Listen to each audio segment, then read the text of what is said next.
So you want to know about my life. God.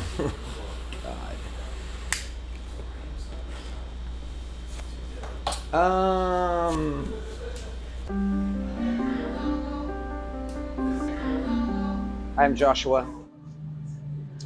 This is the Smoker's Abbey. This is my place. Hopefully it's your place. I started noticing as a young father that there were a lot of men in my life that didn't have a lot of relationships and they're under tremendous stress, providing for their families, working, raising kids, trying to figure out who they are in the middle of all of it. Smoker's Abbey was started initially as a relaxed hangout for guys. So that was the birthplace of Smoker's Abbey. So as I traveled around the country, I went to a lot of cigar shops. And I met a lot of people, and I soon realized I actually don't like the culture of cigar shops. So sometimes they felt like very exclusive, and you come in and you're the outsider, and I didn't like being the outsider.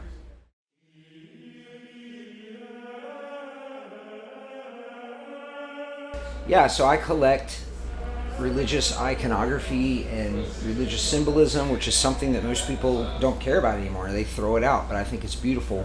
And when you study actually like Christian and religious iconography, a picture tells a story. And for me, I love stories. So the picture tells a story, so it may show how they were martyred or what their call in life was or what they were passionate about. So just like for me, even tattoos, everything tells a story. I have on my wrist 2 words, create and restore, because I felt I want to create new things and I want to restore old things. So how that looks in the Abbey is sometimes I'm in Nicaragua creating a new cigar. Sometimes I'm creating a new lounge or a new space for people to be in. But a lot of times I'm restoring. So restoration for me may be a physical thing. I like taking old artwork and turning it into something different. But I also like the fact that people can be restored. So restoring people's dignity, restoring broken hearts, which is big, but sometimes to heal, all you need is to have someone that understands, that can talk to you, that is relatable, someone who's experienced pain and has moved through it on the other side. I was a pastor for many years, nearly 20 years. I was a church planter, in cities all around the country. I helped people start their own churches and communities that did the same thing. I was raised in a very conservative, evangelical Christian space where everything was defined black and white as right and wrong. Tobacco, bad. Alcohol, bad. Not going to church 5 times a week, bad. Getting tattooed, very bad. When I started to look at how the church treat people in their humanity, their good days, bad days, struggles, belief systems, I noticed that the church isolated people, that they pushed them out, that they othered them. And so, although I had genuine spirituality and genuine connection with God and loved the teachings of Christ himself, especially through the Gospels, Matthew, Mark, Luke, John, I love that and I believe that, but I also became an advocate for the othered people, which was something that I just really felt the church failed at. So we first opened the Smoker's Abbey because we are in a very diverse, and in the early days, I would say it was an African American community. Gentrification started coming in. And so we started getting a collection of both whites and African Americans. But I noticed right away that they were segregated. So our store was much smaller. We would have a back room where I'm sitting now, and all of the African American guys would stay here, and all the white guys would sit up front. And so that really bothered me, and I felt like for the mission of the Abbey, we were never going to accomplish the thing unless we figured out how to get these 2 different groups in the Deep South to actually trust each other. And that's what happened, and it took years. But we also have one of the highest percentages of female cigar smokers than most lounges. And that's because we addressed the sexism issue. We created a safe space for women to be in, and they've actually developed friendships with men and found safety in that.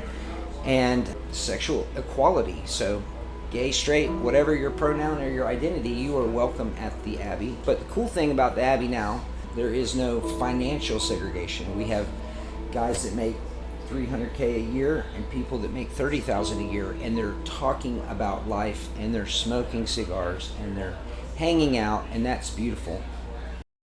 This is an LFD triple Maduro with some Lajero. It's from the Dominican, but it's actually very strong. Probably a bit much for the first cigar of the day, but it's okay. I can handle it. So with cigars, you're not running around. You're sitting down and you're taking time. And there's a mental health aspect to it because you are processing your day.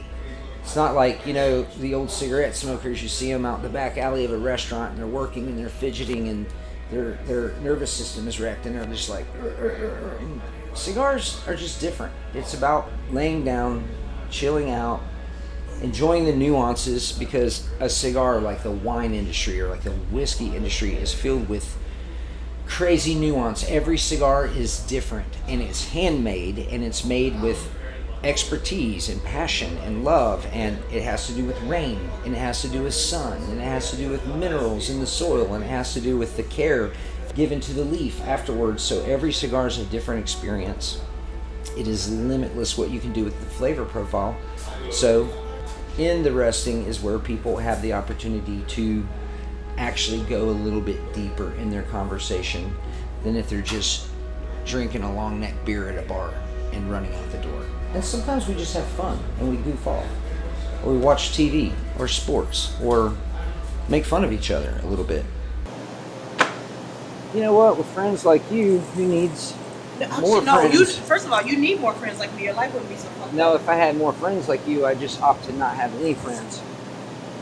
First of all, fuck you. You wish you had a life full of friends like me, okay? Firstly. Secondly, I'm the most reliable, consistent motherfucker you know. That is an adult. And truthful. Why aren't you walking? And in that connection and that trust, there's vulnerability. There is opportunity as relationships build to talk about real stuff. And we love that. Unified under the ideas of loving each other and listening and having empathy and understanding. That's a lot of the spiritual sort of underlying tone to what the Abbey is. I would say that mission is much bigger than the products we sell.